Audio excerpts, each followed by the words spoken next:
Welcome to our evening devotional, and as you can tell, I'm having to upload this a little early, so it's not exactly live, but I've got a ministers meeting with the district this evening, and so I'm having to record this and upload it a little bit early, but nonetheless, I pray it'll be a blessing to you. So if you would open your Bibles to the book of Isaiah this evening, the book of Isaiah, chapter number 41, and I want to share a thought, a very simple thought, and it's one that we write songs about it. We certainly quote the idea of this and several things attached to it.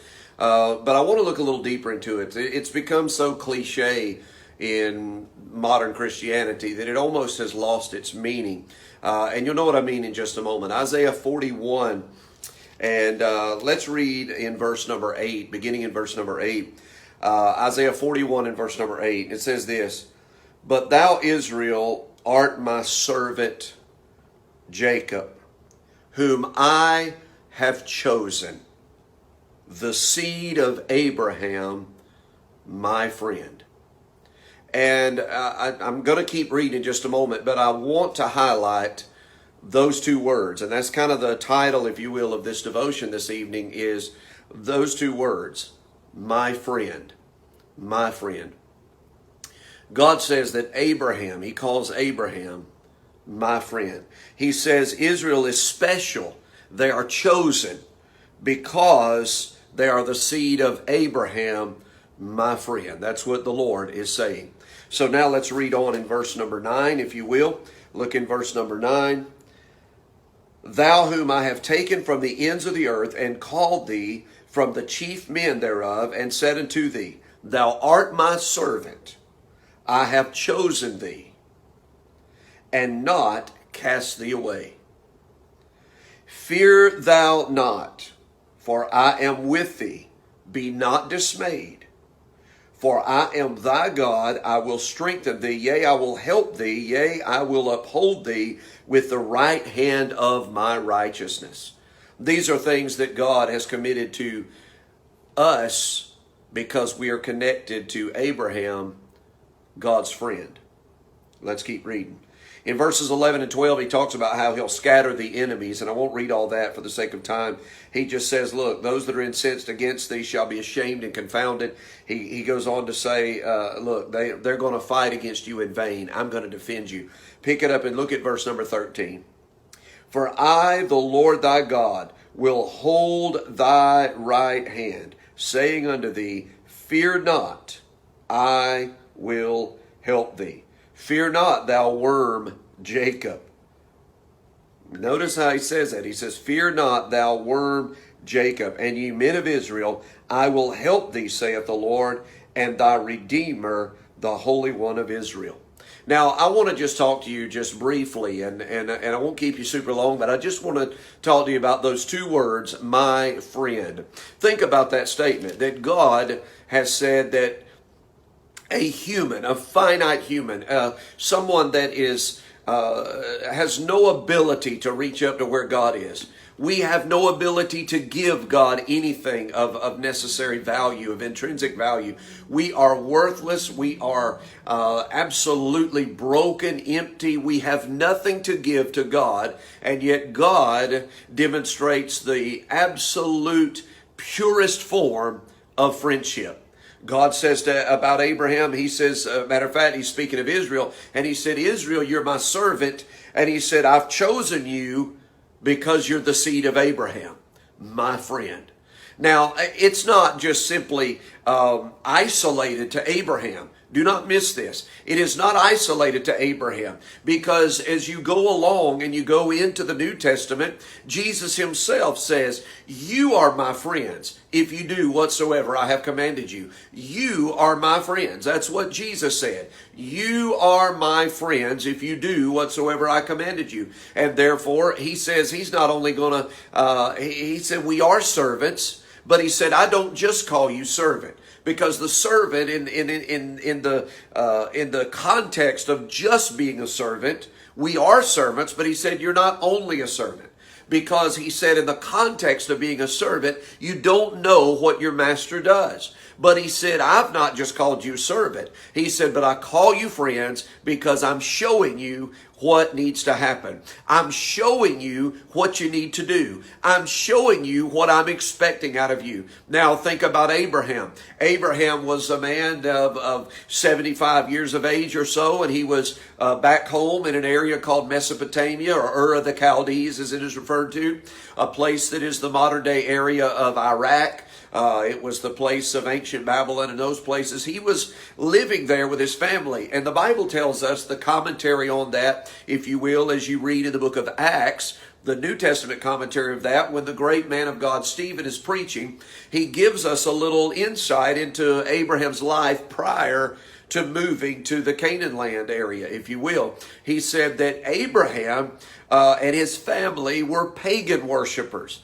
That they didn't worship Jehovah God as a culture, but God called him out of that, and then ultimately would call him his friend. I don't want you to miss this. Notice something. Notice what it says.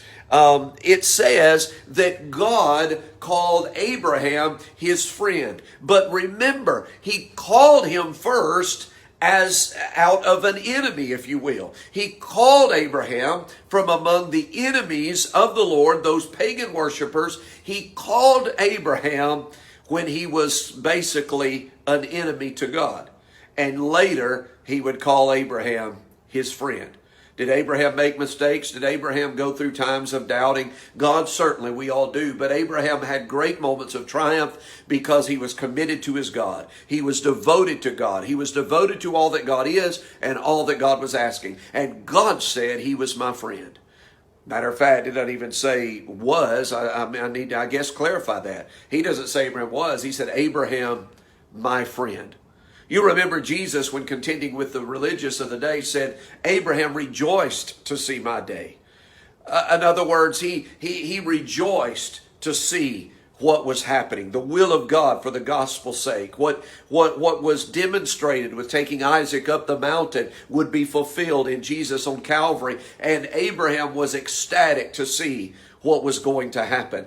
And God called him my friend. Abraham, my friend. But then that carries over, because you see under New Covenant, and you can study the writings of Paul, you can study through Galatians and even through the book of Hebrews, you can find out to where you and I, even as Gentiles, not necessarily born Jewish, but we've been grafted in. We've been grafted into the gospel, and we have become heirs and joint heirs with Jesus Christ. We have become grafted in, part of the seed of Abraham by faith, and therefore receiving the promises of Abraham by faith. So if God called Abraham my friend, and you and I walk by faith and we love Jesus, that is also given to us, and Jesus confirms that in the Gospel of John. You are my friends. Now, what does it mean to be a friend? Think about it. In a lot of our definitions, we define a friend as, or maybe I shouldn't say we define it. We sometimes make the error of treating people as a friend or not a friend based on what they can do for us. What can they give us? What can they contribute to the relationship? What can they contribute to my well-being? That's not really the purest form of being a friend. A friend, the Bible said, loveth at all times. And there is a friend, the Bible said, that sticketh closer than a brother. Jesus loved us and called us friends when we could contribute absolutely nothing to the relationship. We could contribute nothing to this interaction. We were lost, we were undone, we were unholy, unrighteous. We have nothing to give to God except an empty possibility. And yet God chose to call us friends. It is the purest form of friendship or any kind of relationship, asking nothing in return, but giving everything for a sacrifice. That's what Jesus did. Jesus surrendered himself, gave everything, and simply with the promise of nothing in return. Now we know that God knows all and that God knew. And you read Psalm chapter number 2, you'll find that the Father gave the Son the heathen for his inheritance because of what the Son was doing, what he was going to accomplish. But You see, you and I were given, and yes, does God know the future or the end from the beginning? Yes, but He gave us a free will, a sovereign will to make decisions of our own. He knew that when He put Adam and Eve in that garden, and He knows it now. Can He control and direct? Yes, absolutely. But the purest form of friendship is that you're willing to give and expect nothing in return. Now, does God expect things of us? Yes, because He's done so much and we owe Him everything. But it should be a matter of worship and love, not a matter of just simple responsibility. We are responsible, we are accountable, but we're not robots. We're not forced. We ought to do it as the Bible said, God loveth a cheerful giver. As somebody that does it out of love, does it out of reverence, out of respect, out of absolute devotion. Now, He said, I am your friend. What are the characteristics here that God assigns to this purity of friendship? He begins to outline what He means by being our friend. First of all, He says here in verse 8, and then actually He repeats that over in verse number 9. The first characteristic is this, of God's friendship with us is, He says these words, I have chosen thee. I have chosen thee. He says it in verse number 8, and He says it in verse number 9. He said, I have chosen thee. Now, first and foremost, God considers us His friends, not because of any merit of our own, not because we did anything or not because we chose God. As a matter of fact, Jesus said, you did not choose me. I have chosen you and ordained you that you should go and do something. This is not a matter of you choosing me. I chose you out of the purity of friendship and the purity of love and sacrifice. And so He says, the first thing that I want you to know about this purity of my friendship to you is that I'm the one that did the choosing. I came to you when you had no value. And looking from the outside, there is nothing of any value of your life that you could have contributed to this prior to Jesus coming in. You weren't holy, you weren't smart, you weren't righteous, you had no merit, you were on your way to hell, you were a servant of the devil basically, and that's where we all are or were before we were born again. So God, think about this, God chose us while we were, the Bible said that He loved us. God commended His love toward us in that while we were yet sinners, He died for us. While we were yet sinners, He died for us. What a powerful thought that is. Having no value at all, He died so that we could come into relationship with Him. So anytime that you're kind of feeling like you want to beat up on yourself or that self-condemnation comes in, or even the accuser of the brethren, the devil decides that he wants to condemn you, just back up and remind that devil. Remind him that, look, God chose me when I was nothing, and even when I make mistakes, He still loves me right where I am. He still loves me right where I am. Can you imagine that? Why would a good God like that love me like that? I can only say it's because He is great and greatly to be praised. Now, having seen that, we see that the characteristic of God's friendship is that He loves us. He chose us. The second thing that I want to highlight about the friendship of God is found also here in verse number 10. We begin to see that, first of all, that God is a friend because He chose us, not because we chose Him. Remember, first of all, God chose us. Second of all, then He says in verse number 10, fear not, I am with thee. So not only as our friend has God made the gracious decision and effort to choose us, not only that, but then He says, fear not, I am with thee. This is a God that is my friend through thick and thin. As we said, a friend is born, the Bible said, for a time of adversity. God said, I'll never leave you nor forsake you. Jesus is with us always, even to the end of this age, He says, at the Great Commission when He's about to ascend back to heaven.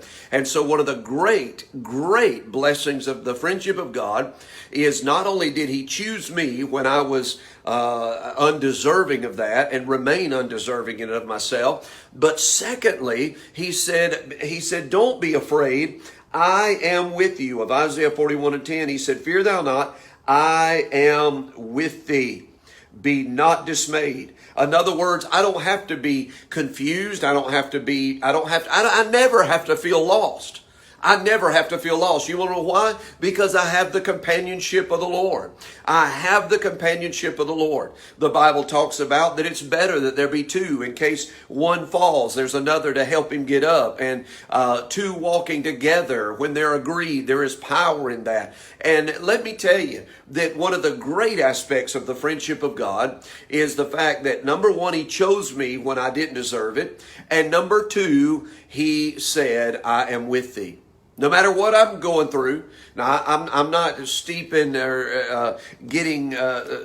off, should I say, into some exaggerated eternal security that no matter what I do, God is not. That's not what I'm trying to get into. What I am saying is this, is that no matter what happens in my life, even if I trip up and fall, I'm not talking about blatant, willful sin where I'm in rebellion against God, but when I do trip up, or when I am in a storm, or when an attack is against me, I can trust. He says, don't be afraid. He said, don't fear. He said, I am with thee.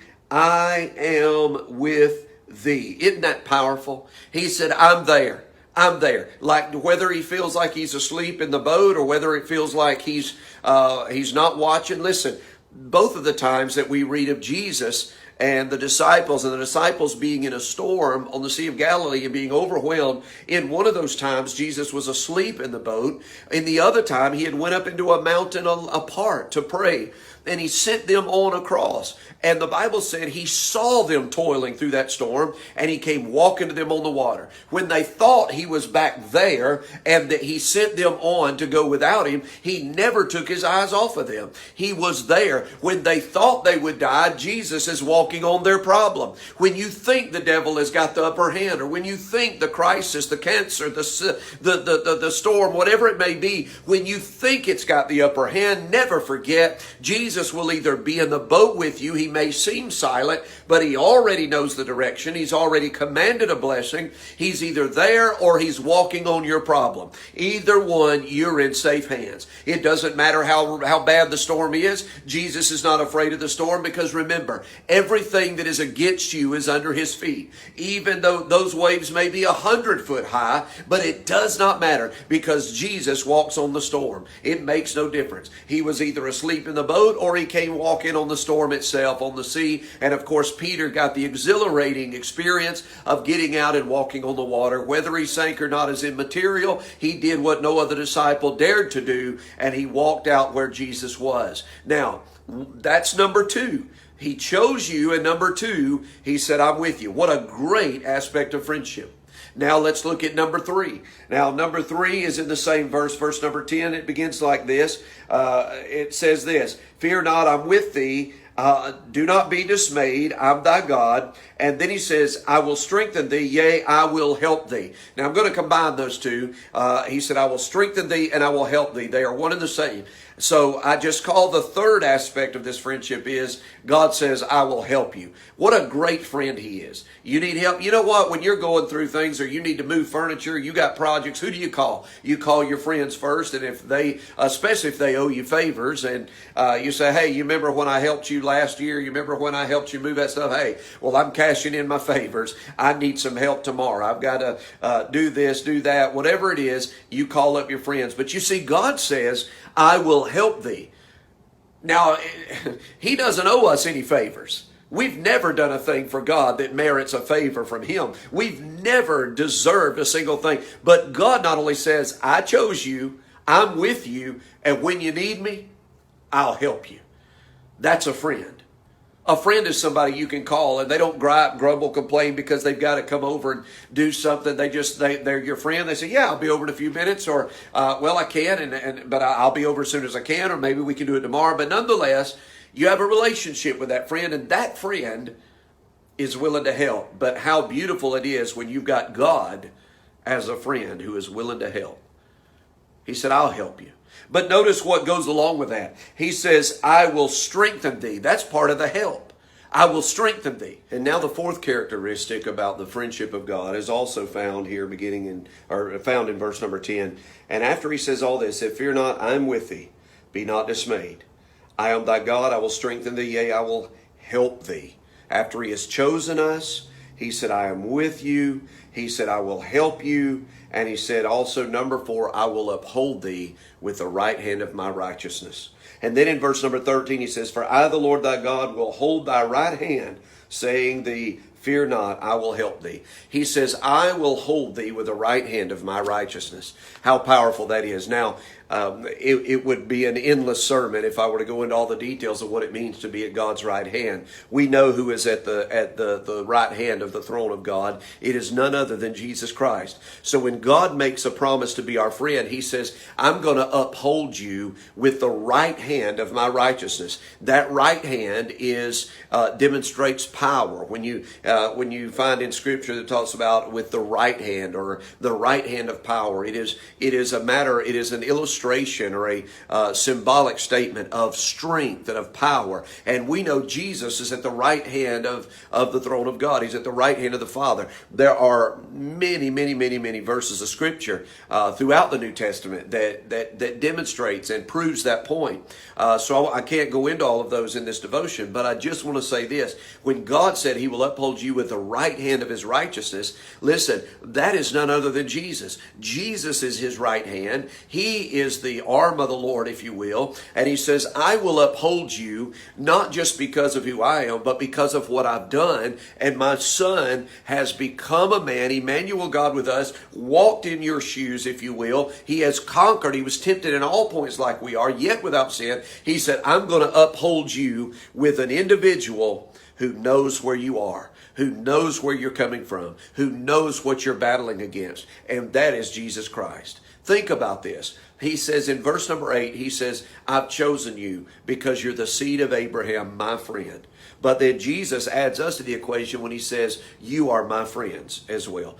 And so those characteristics of God's friendship, there's a lot of them. It would be hard to narrow them all down. So I just took what he says about it here in these verses in Isaiah 41. He says, first of all, I chose you.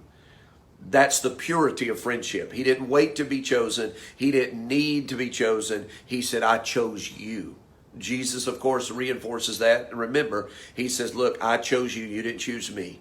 So first and foremost, in the characteristic of being God's friend and God's friendship to us, the purity of that is that he chose us when we did not deserve to be chosen. Secondly, he said this, I am with you. What a great friend he is. Sticks closer than a brother. Never leave us nor forsake us. Thirdly, he says, I will help you. Whatever you need, when you need it, I'll help you. I'll strengthen you. I'm a friend that is going to be there. I'm going to help you. And then fourthly, he says this, I will uphold you with the right hand of my righteousness. Think about that. He says, I'm going to hold you up when you can't stand. You're my friend, and I'm going to make sure you're taken care of. I'm going to make sure you're protected. I'm going to make sure you're loved. And I want to just encourage you today. And I've had to do some editing on this because I'm having to record it and previously, and phones want to do some goofy things. Even my tripod here is trying to do some goofy stuff. It's electronic. It does some different things. But so there's some editing that's went on to this. So it's not the same as us just being live and being able to interact. But I want to encourage you. I really felt impressed with the Lord to share this devotion with you, to tell you that if you've committed your life to Jesus, know this. There is no condemnation to those that are in Christ Jesus, who walk not after the flesh, but after the Spirit. Now, Romans 8, know this. God called you his friend. I love the wording there. My friend. Now, I always try to leave you with some sort of a question, whether it's the altar call here at the church or these devotions or whatever. I try to leave you with a question, a kind of a searching question. So I have to ask, God made all these commitments to us as our friend. Let me ask you, how have you demonstrated your friendship to God? Have you been faithful to him? Have you been committed to help God in his cause, the cause of Christ, of the gospel, to see souls won, saved, healed, delivered? Have you done what you could to strengthen the gospel message and to be with Christ no matter what's going on? All of these elements that God's committed to us, though I know we can't match God, but are we trying? Do we love God enough to be a committed friend? God says to you, you're my friend.